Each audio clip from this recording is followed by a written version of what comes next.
hari ahantu wahabitse iki? Ububwira abantu bose uti uhegera arapfa, ntihagire ukoraho. Shitani nayo ikavuga iti kingura binjire.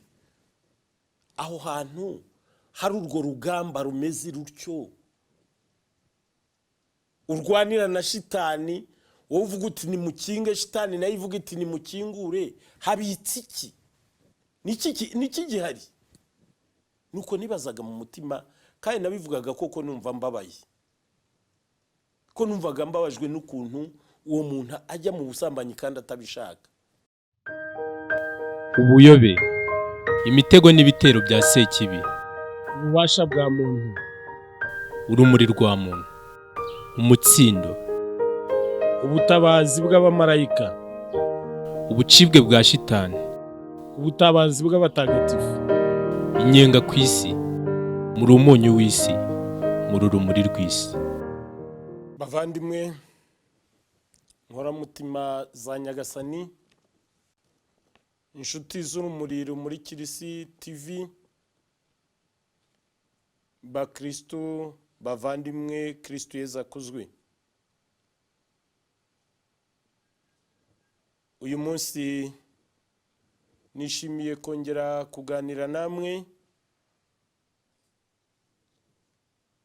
Mbere na mbere wenda hari abashobora kuba batamenyereye, ndagira mbibwire, nitwa Ntidendereza Faustin, ndi umukarismatike, nkaba mu itsinda risabira abarwayi n'ibindi bibazo binyuranye, harimo no kwirukana shitani, mu ikoraniro tumurikirwe na Kristo Santarari ya Busanza, nkaba kandi no mu muryango witwa Dukunde Kiliziya, nkaba ndi no mu bawushinze utangira. Ndi umugabo, ndubatse, mfite abana 10 n'umugore umwe. Nkaba rero nuko tumaze iminsi tubiganira, ngira ngo icyo niyemeje murakizi, no kubabwira ibyo namenye byose, ko nabwiye ku minsi igenda ihita, hari igihe rero ihita umuntu agahitana n'ibyo yamenye cyangwa ibyo yarazi, ugasanga arabijyanye bitagize n'uwo bigira icyo bimarira. Rero muri ubwo butumwa nkoze imyaka myinshi, kuko nabutangiye ndi muto, bwo gusabira abarwayi n'ibindi bibazo binyuranye, ndetse harimo no kwirukana shitani, nagiye menya ibintu byinshi, kandi n'ubu ndacyabimenya, kuko umunsi ku munsi urwo rugamba mba nduriho. Nifuje rero ko ibyo nagiye menya byose nzajya mbibabwira, cyane cyane abakiri bato. Kubona abantu bagenda bavangavanga ibintu, ugasanga abakiri batoya barahagwa, bagatwara ibintu uko bitari.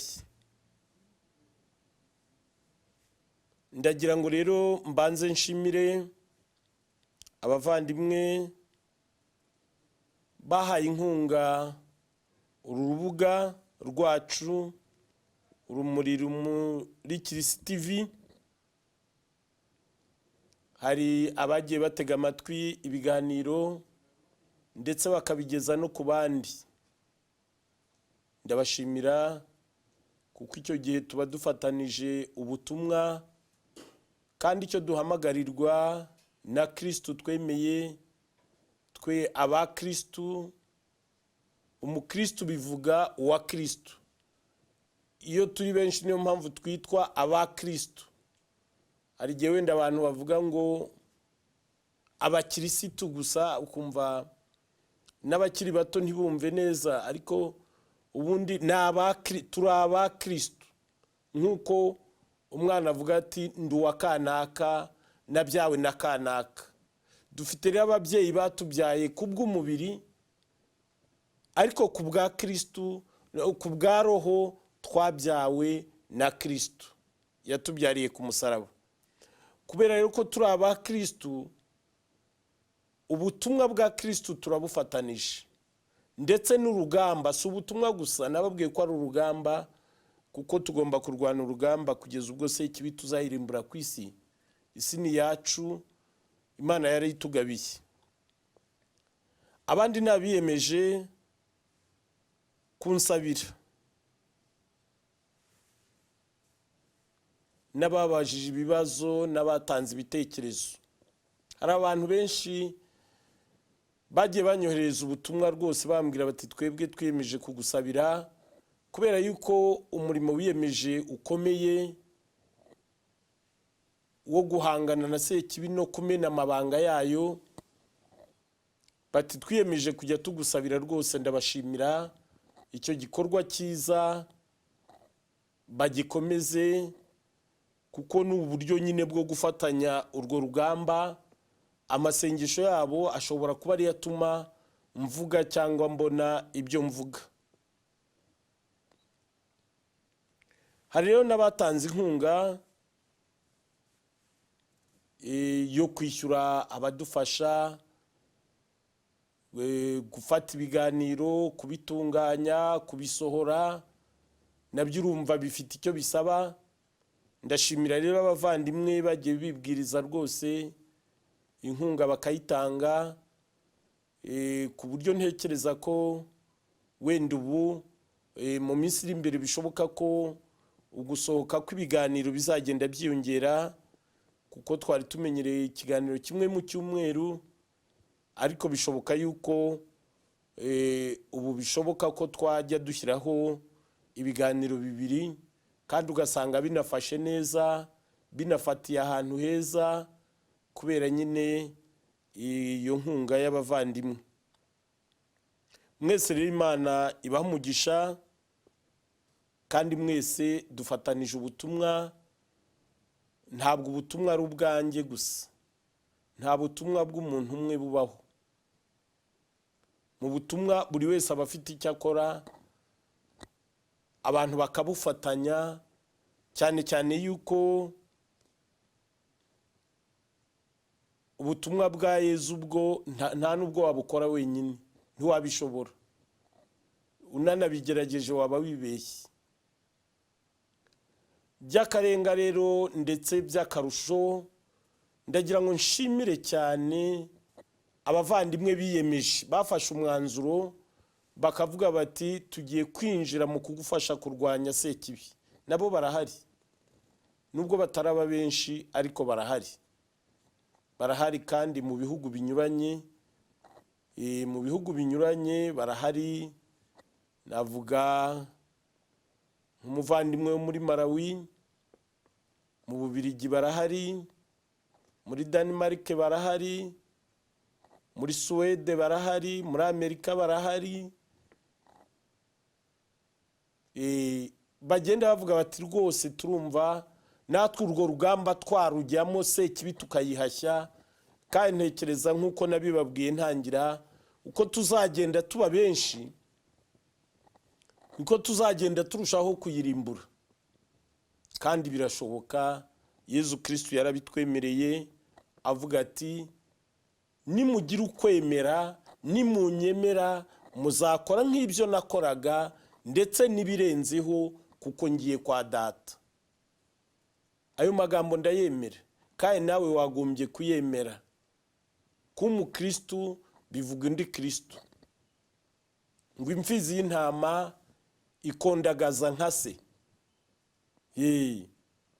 Imfizi y'intama ikondagaza nka se.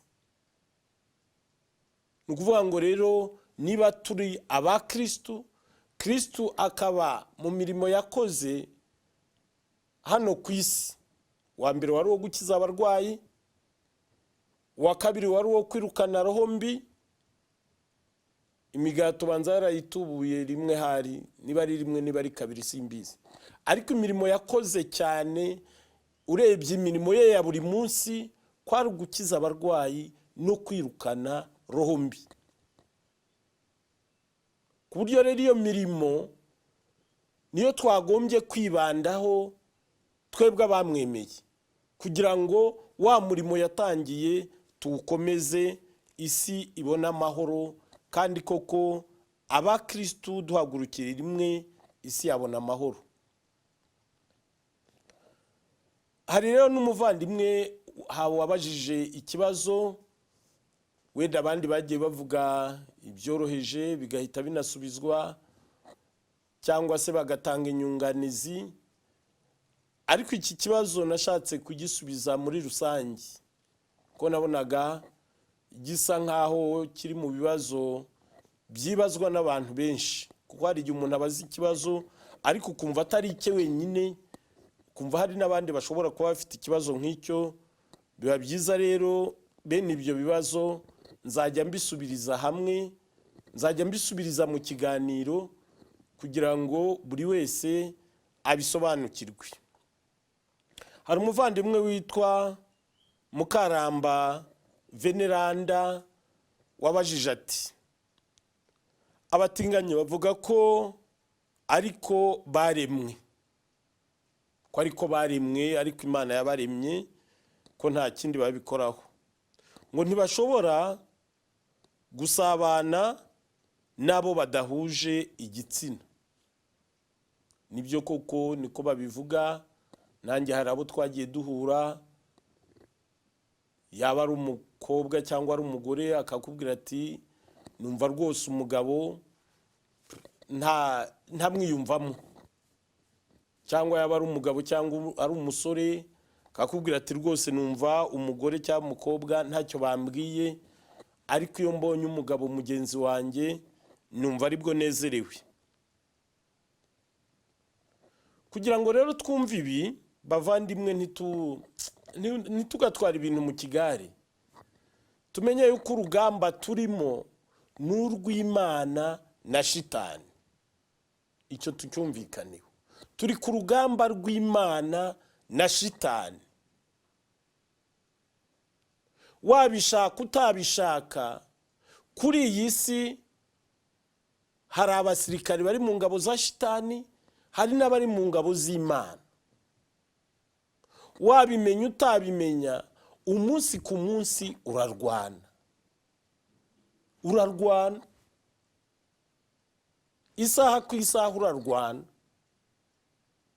Ahubwo wagombye kureba utese ndarwana ku ruhe ruhande. Ubu nicyo ngira ngo ukangukire wowe unyumva, urebe uruhande urwanaho, niba ari urw'Imana cyangwa niba ari urwa shitani. Ibyo ni ibintu tugomba kumenya. Kugira ngo rero wumve ibi, bigusaba kubanza kwemera ko Imana ifite ubwenge. Imana ifite ubwenge, atari ikigoryi cyangwa ibyikora idashakisha. Ko muzarebe na hano ku isi hari umuntu ushobora kuvuga uti uyu muntu nzi ko iki kintu yakize rwose, ibyo akora arabizi, ntashakisha, si ugushakisha, arabizi. N'Imana rero ngira ngo Imana yatanze ubwenge, si yo gicucu, ntabwo ari yo gicucu. Ubwenge sinzi niba umuntu yanavuga ngo ifite ubwenge, ahubwo yo ubwayo ni ubwenge. Ubwenge n'ubuhanga byose bibumbiye mu Mana. Niba rero ifite ubwenge, ikaba yararemye umugabo n'umugore kugira ngo bayifashe kurema abandi bantu, sintekereza ko yakwibeshya ngo igire uwirema imushyiremo kamere idahuye n'igitsina yamuhaye. Ko murabizi yuko mu ntangiriro umutwe wa mbere umurongo wa 27 kugeza ku wa 28, Imana yaremye umugabo n'umugore. Ijambo ry'Imana nibyo ritubwira, reka tubisome kugira ngo tubyumve. Turahera kugira ngo tubyumve neza, turahera ku murongo wa 26. Imana iravuga iti, noneho duhange muntu mu ishusho ryacu, mu misusire yacu, maze ategeke ifi zo mu nyanja, ibiguruka byo mu kirere, inyamaswa zitungwa n'izo mu ishyamba, n'intondagizi zose. Nuko Imana irema muntu mu ishusho ryayo, imurema mu ishusho ry'Imana, ibarema ari umugabo n'umugore. Imana ibaha umugisha, irababwira iti nimwororoke, mugwire, mukwire isi yose, muyitegeke, mugenge ifi zo mu nyanja n'ibiguruka byo mu kirere n'ikizima cyose kikurura ku butaka. Iryo ni ijambo ry'Imana. Murumva Imana imaze kurema muntu yavuze iti mugende mwororoke, mukwire ku isi, muyitegeke. None se niyo yari guhindukira ikavuga ngo umugabo abane n'umugore, umugore abane n'umugore, bakororoka bati? Kandi yaravuze mwororoke, mugende mwororoke. Bakororoka bate niba umugabo abanye n'umugabo, umugore akabana n'umugore? Kugira ngo bororoke ni uko umugabo abana n'umugore, n'umugore akabana n'umugabo, bakabyara. Ni uko Imana yabigeniye, ni uko Imana yabishatse. Nta nubwo ufite uburenganzira bwo kuyiburanya cyangwa kuyibaza ngo wabikoreye iki. Nta ubwo burenganzira nta muntu bufite. Abo bantu ba mbere rero yababumbye mu gitaka, ariko kuva yabashyira ku isi ntabwo yongeye kurema ikoresheje itaka. Kuva icyo gihe kugeza uyu munsi irema ikoresheje abantu. Ndagira ngo mboneho no kubabwira ko ariyo mpamvu ari nayo itanga uburenganzira bwo kugira ngo uwo murimo utangire. Burya itanze isakaramentu ryo gushyingirwa, bavandimwe mu nyumve mu bitega amatwi neza, ibifunguye rwa ruganda rwayo kugira ngo rutangire gukora, rutangire kurema abandi bantu. Ibyago tugira nuko hari abasigaye barwifungurira cyangwa bakarukoresha igihe kitaragera. Ndibuka umunsi umwe, buriya abantu mukinisha ibintu bikomeye mutabizi. Umunsi umwe hari umukobwa nari ndi gufasha, yari umukobwa yiga muri universite, ariko yari afite ikibazo gikomeye cy'ubusambanyi, ariko bivuga ko atabukundaga, uretse ko nzi ko nta nababukunda. Ntababukunda. Noneho ndibuka duhura ubwa mbere yarambwiraga ati rwose sinshobora kumara byibura iminsi 3 ndasambanye. Yari afite agahinda kenshi, ababajwe n'ubwo busambanyi ahoramo, yagerageje kureka bikaba byaramunaniye. Dutangira urugendo, tugenda dusenga tunaganira, aragenda agera ku mezi 6 atarasambana. Amezi 6 ashize arongera arampamagara, turahura, arambwira ati nagushije ishyano, nongeye nasambanye. Noneho turimo tuganira, mu mutima nkibaza ikibazo, avuga ariko Yezu. Nabyibazaga mu mutima, ntabwo nabimubwiraga, kuko iyo ndagira ngo mbibwire wenda batabizi, kubamenyereye gutega amatwi, iyo uteze umuntu amatwi uba ugomba no gutega amatwi Roho Mutagatifu. Uko uteze wa muntu amatwi akubwira ibye, utega n'amatwi Roho Mutagatifu kuko hari ibyo wowe udashobora gusubiza ubwawe, hari ibyo utasubiza ku bibazo by'abantu, hari n'icyo uhura nacyo cyumvise bwa mbere.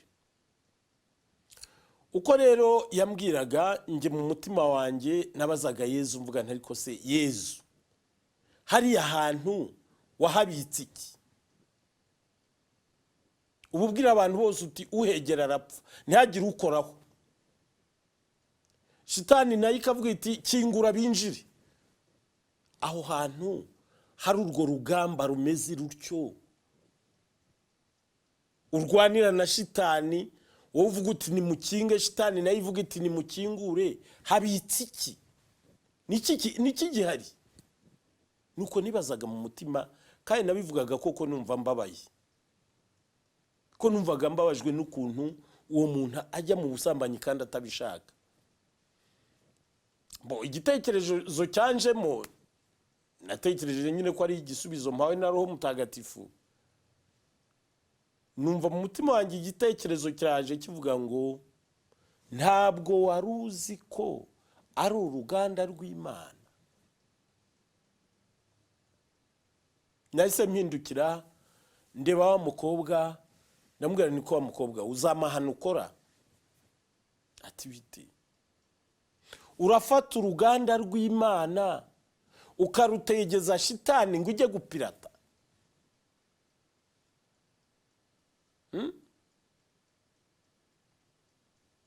Ndamubaza nti niko, ati wari bwabone virusi muri computer?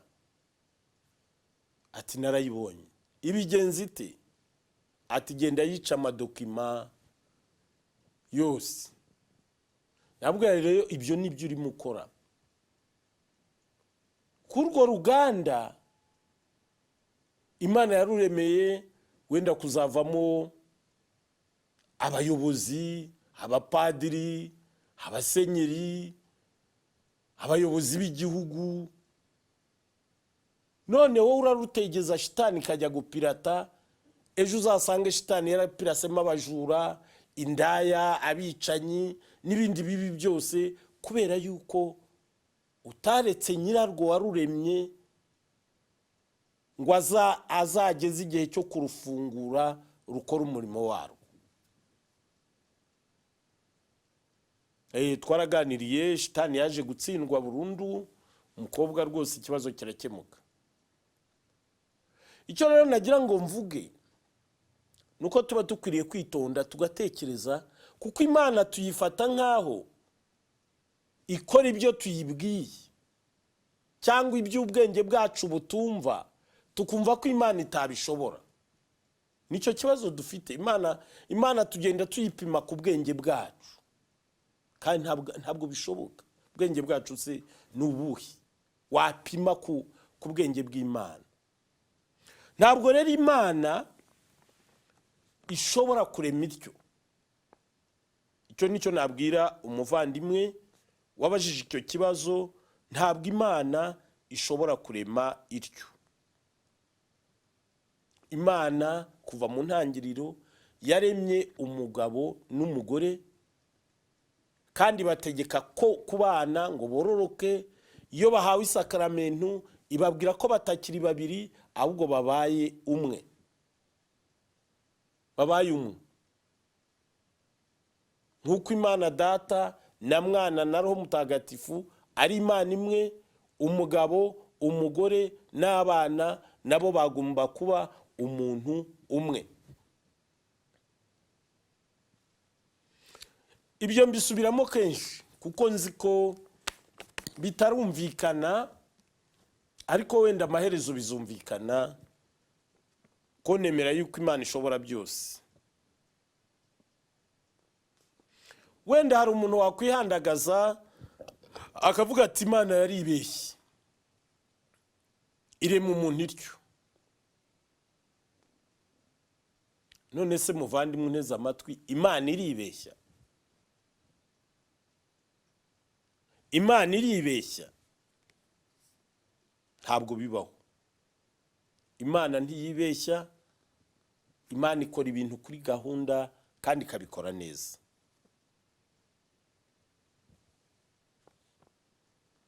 niba rero Imana itibeshya, wakwibaza utese n'Imana itibeshya kandi abo bantu bakaba bahari, bigenda biti? Icyo nicyo twagombye kwibaza. Icyo nawe nicyo wagombye kwibaza. Ko Imana itibeshya kuva mu ntangiriro ko yaremye umugore n'umugabo, bigenda bite kugira ngo abo bantu babe batandukanye n'abandi? Kugira ngo umugabo yumva ashaka kubana n'undi mugabo, yumva adashaka umugore. Kugira ngo umugore yumva ashaka kubana n'undi mugore, yumva adashaka kubana n'umugabo. Si n'ibyo gusa, wenda naho mugarukira, reka mbabwire n'ibindi mutazi. None se ko hari uwumva ashaka kubana n'inyamaswa? Ko hari uwumva ashaka kubana n'igiti? Hari abantu basambanya ibiti, hari abasambanya inyamaswa. Ndabaha ingero, ngiye ku byo nagiye mpura nabyo. Ndibuka yuko hari umusore wigeze kuza kundeba, yari umusore wize utari n'injiji, udafite n'icyo abuze rwose ngo uvuge uti wenda ibintu arabikoreshwa no kuba yabuze uko abigenza, ntiyabona amafaranga yo guhonga umugore, cyangwa se ntiyabona umugore umukunda cyangwa umukobwa umukunda, none yabuze uko abigenza. Oya, atari ibyo. Ubushobozi yari abufite kandi ntiyari n'injiji ngo uvuge uti wenda yabitewe n'ubujiji. Yarajijutse, yarize. Ariko tuganira, nyina mbwira ikibazo afite, emwe yaranasengaga, bya bindi twita gusenga, ariko biba ari ukuvuga amasengesho nyine. Ngira ngo mumaze kumenya gutandukanya gusenga no kuvuga amasengesho. Yavuga amasengesho. None arambwira ati, ngewe nta na rimwe njya numva nshaka mbona umugore cyangwa umukobwa ngo numve mwifuza. Buri gihe mba numva nshaka imbwa. Nimvuga imbwa wumva imbwa, iyi moka. Utagira ngo wenda ni uguca amarenga. Ntabwo ari uguca amarenga. Imbwa. Kugeza ubwo imbwa y'iwabo yabimenyereye, igahora imutegereje muri wese, kuko niho yabiyikoreraga. Igahora muri wese imutegereje. Yambwira ati, najya mu misa ngasenga, ngasaba Imana ngo sinzongere gukora ibyo bintu, ngataha numva nakize.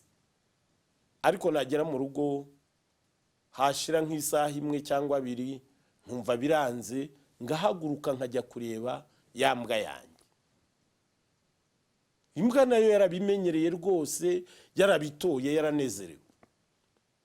Ibyo wabisobanura? Yesu wambwira ngo niko yararemye. Wambwira ko Imana yamuremeye kubana n'imbwa?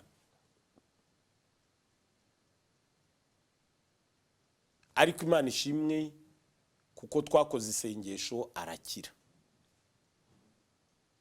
Arakira, aba muzima, ubu ni umugabo nk'abandi. Yagira mwumve yuko hari ibibazo bikomeye. Ndibuka undi nawe, ni ahantu twari twakoze isengesho, wenda simpavuga kugira ngo hatagira uwaba afite udukuru yatoraguye agahita amenya uwo ari we, ntabwo mpavuga. Ariko icyo gihe nari najyanye n'abajitesi. Abajitesi barabizi. Noneho ahantu tuhakorera isengesho, dutashye turataha, hashize iminsi umuntu atwohereza ubuhamya bwari ku mpapuro 4, atubwira ko yakize, ariko atubwira ibintu shitani yamukoreshaga, ku buryo nyine yadusabye no gutanga ubwo buhamya.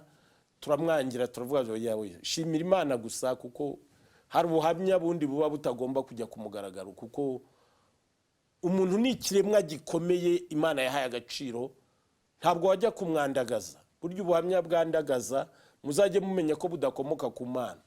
ntabwo Imana ishobora kwandagaza umuntu. None atubwira ko iyo yafatwaga,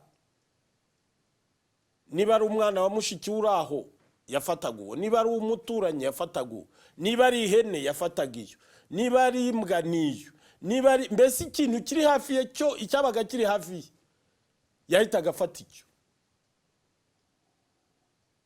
Yabura icyo afata agatobora insina, akaba ariyo asambana nayo. Ese wambwira ngo niko Imana yamuremye? Hari n'undi nawe yabanaga na nyina, nawe simvuga icyerekezo kugira ngo ko bene ibyo umuntu agenda abihisha, kuko si byiza. Umuntu ni ikiremwa gikomeye, wandagaje umuntu Imana yazabiguhora. Yabanaga na nyina akaba yari afite ihene, yari umusore. Uko atashye akajya kuri ya hene, nyina mureba. Ubwo nyina byaje kumushobera, arareba aravuga ati umviye umwana wanjye, urumva ntako atari yaramugiriye inama, yaramunaniye. Yeze aravuga ati noneho reka iriya hene nyigurishe, naza akayibura azabireka. Ihene yarayigurishije. Umusore atashye asanga ihene yayigurishije, amubaza ati mama ya hene iri? Undi ati nayigurishije. Ati ubwo rero wayigurishije, ibyo yankorera urabizi, ubwo ni wowe ugomba kubikora. Ubwo aba yadukiriye nyina. Ese wambwira ngo niko Imana yamuremye?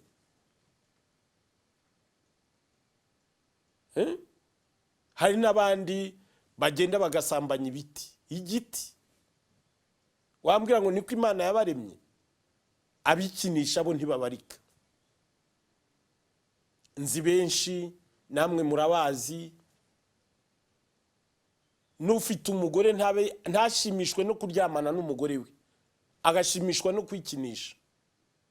Hari n'abagore badashimishwa no kuryamana n'abagabo babo, bagashimishwa no kwikinisha. Wambwira ngo niko Imana yabaremye? Kandi afite umugabo cyangwa afite umugore, ariko agashimishwa no kwikinisha. Ndibuka hari n'uwo rwose nigeze kwakira, yarambwiraga ati jyewe rwose umugabo wanjye mba numva ntacyo mbikora nyine kubera kubaka urugo, kugira ngo nyine urugo rubeho, ariko simba nishimye. Ati ahubwo ndagenda nkajya kuri shofo, hari agapira ngo yari yaraguze agacomekaho, agakora uruvange, amazi akaba akazuyazi, noneho ka gapira akaba ariko yicomekamo, akumva arishimye. Wese wambwira ngo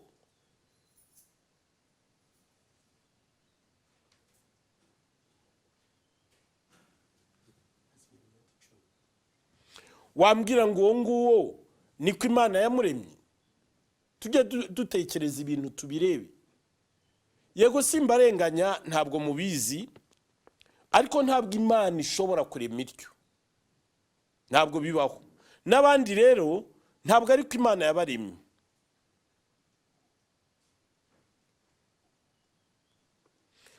Kugira ngo wenda muzabyumve ku buryo busobanutse, hari ikiganiro nigeze gutanga kivuga ngo si abantu basambana, ni shitani zisambana muri bo. Icyo kiganiro abatarakirebye bazakirebe, bazahita basobanukirwa iki kibazo. Twibuke kandi ko Imana itibeshya, ari nako itivuguruza. Uko itibeshya ntinivuguruze, shitani yo ibereyeho kubeshya no kuvuguruza Imana. Umurimo wa shitani ni ukubeshya abantu no kuvuguruza Imana.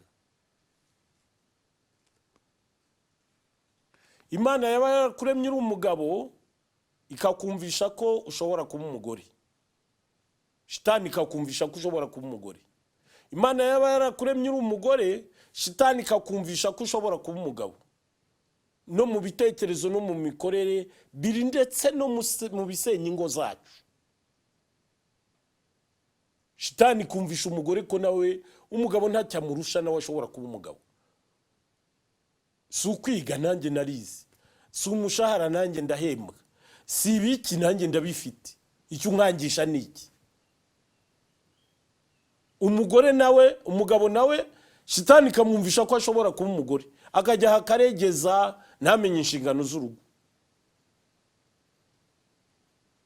Ibyo ni igikorwa cya shitani.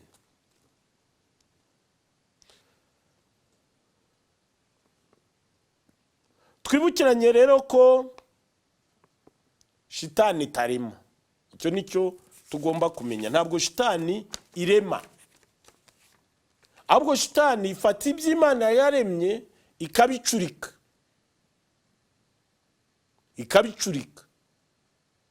Igafata ubwenge Imana yaguhaye, shitani ikabucurika. Ubumenyi Imana yaguhaye, shitani ikabucurika.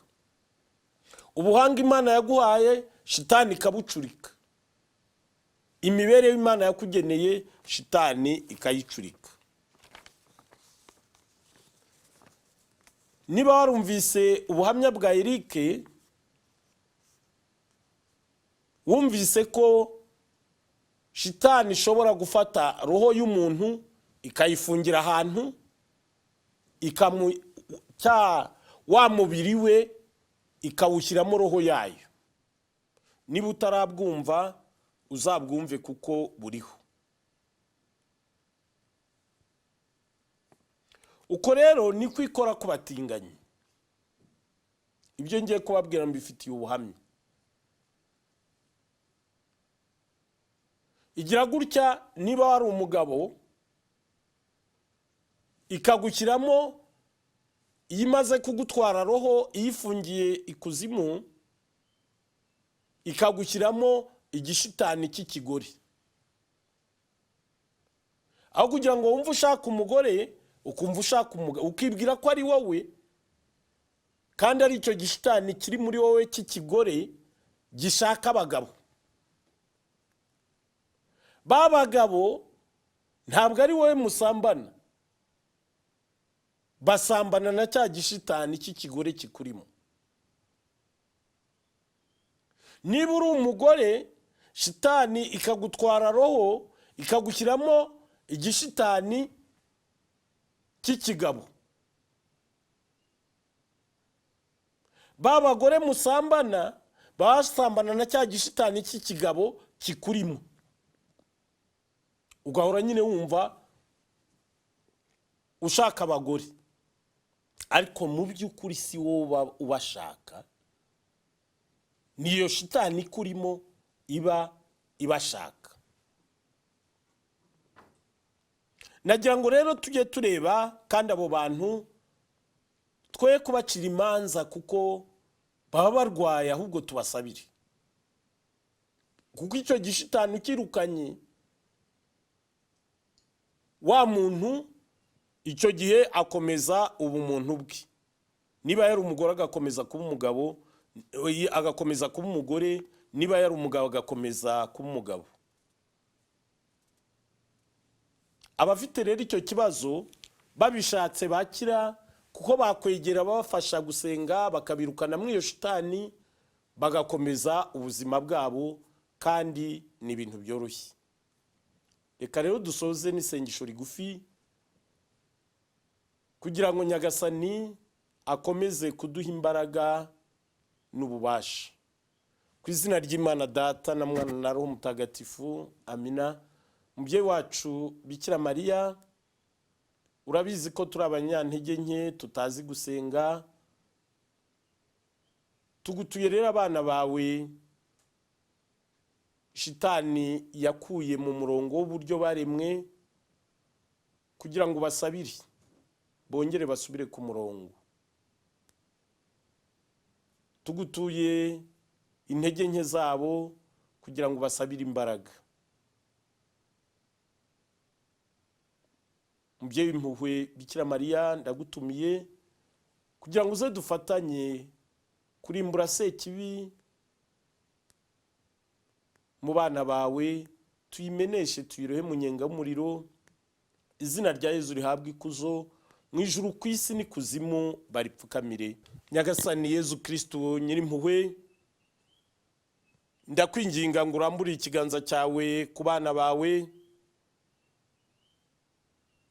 kugira ngo ubakize indwara zose za roho n'iz'umubiri, ubaha amahoro, ubaha ibyishimo.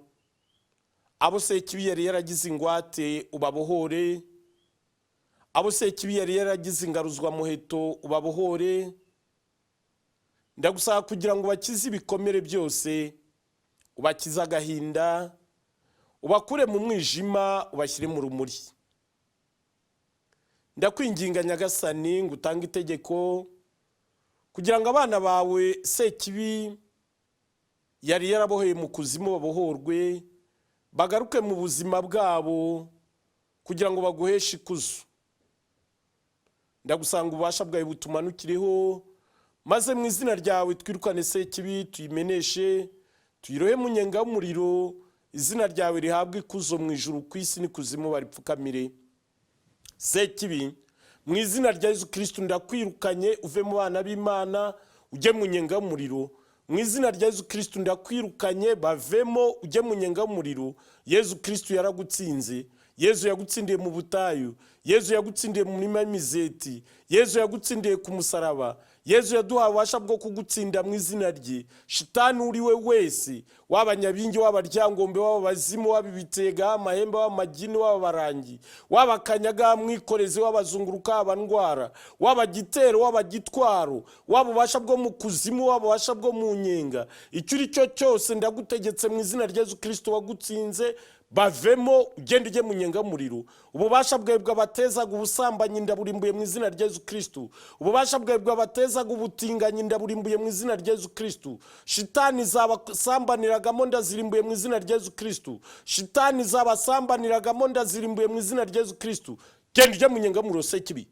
Uri igicibwa, uri ikivume, uri ikivume, uri ikivume, uri ikivume. Imana Data yaraguciye, Imana Mwana yaragutsinze. Yezu Kristo yaduhaye ububasha bwo kugutsinda mu izina rye. Ndakwirukanye mu izina rya Yezu Kristo wagutsinze. Ntugire umuntu ujyamo, ntugire inyamaswa ujyamo, ntugire itungo ujyamo, ugende ujye mu nyenga y'umuriro. Ubutabera bw'Imana bugucira ubanza kandi buguhane. Ubutabera bw'Imana bukurimbure. Ubutabera bw'Imana bukumeneshe. Ubutabera bw'Imana bukure mu nyenga y'umuriro. Ndagutegetse mu izina rya Yezu Kristo. Genda Shitani, ndakwirukanye mu izina rya Yezu Kristo. Genda ujye mu nyenga y'umuriro, genda ujye mu nyenga y'umuriro, genda ujye mu nyenga y'umuriro, genda ujye mu nyenga y'umuriro. Umubyeyi Bikira Mariya nagukandagira kumena umutwe, amarayika batagatifu bakunyukanyuka, ingabo zo mu ijuru zigushwanyaguze. Ndakwirukanye mu izina rya Yezu Kristo. Inkota ya marayika Mikayeli mutagatifu nikurimbure, inkota ya Paulo mutagatifu nikurimbure, ikizingo cy'amahwa Yezu Kristo yatamirijwe nikikurimbure, inkoni Yezu Kristo yakubiswe nizikurimbure. Ugende ujye mu nyenga y'umuriro. Genda Shitani, ndakwirukanye mu izina rya Yezu Kristo. Genda ujye mu nyenga y'umuriro, genda ujye mu nyenga y'umuriro. Mana Data Nyirijuru, ndakwinginga ngo urambure ikiganza cyawe ku bana bawe, wasendereze inema n'ububasha, ubutwari, ubudacogora n'ubudahangarwa, ubaye gutsinda ibigeragezo n'ibishuko n'imitego ya nyakibi. Ndagusaba dawe Nyir'ubutagatifu ngo urambure ikiganza cyawe, ubahe umugisha, umugisha ubwenge bwabo, umugisha ibitekerezo byabo, umugisha roho zabo n'imibiri yabo, umugisha ibyo wabahaye n'ibyo witegura kubaha byose. Umugisha wawe batagatifuze, umugisha wawe barinde, umugisha wawe bakomeze, umugisha wawe uzabageze mu ngoma y'ijuru. Mubyeyi w'impuhwe Bikira Mariya, ndagusanga ubatwikirize igishura cy'ubusugi bwawe, barinde imitego ya nyakibi, ubabe hafi, ubarengere, ubasabire kugira ngo bashobore gutsinda nk'uko Yezu Kristo yatsinze. Bikira Mariya Nyirimpuhwe, wibuke ko ntawe wigeze kumva ko washubije inyuma waguhungiyeho, agutakambira ngo umurengere umusabire. Nicyo gituma nkwizera, ndakugana nkuganyira ngo umpagarare kuko ndi umunyabyaha. Mubyeyi w'umukiza, ntibirengagize ibyo nkubwira, ubyumva ubyiteho. Amina. Dawe uri mu ijuru, izina ryawe ryubahwe, ingoma yawe yogere hose, icyo ushaka gikorwe munsi nk'uko gikorwa mu ijuru. Ifunguro ridutungura riduhe none, utubare ibicumuro byacu nk'uko natwe tubare abaducumuyeho, ntuduterane mu bitwoshya, ahubwo udukize icyago. Amina. kuko ubwami n'ububasha n'ikuzo ari ibyawe nyagasani iteka ryose. Amina. niyubahe Imana Data na Mwana na Roho Mutagatifu, nk'uko bisanzwe iteka, nibubahe n'ubu n'iteka ryose. Amina. ku izina ry'Imana Data na Mwana na Roho Mutagatifu. Amina. mugire amahoro ya Kristu kandi mukomeze kubana na Yezu na Bikira Mariya.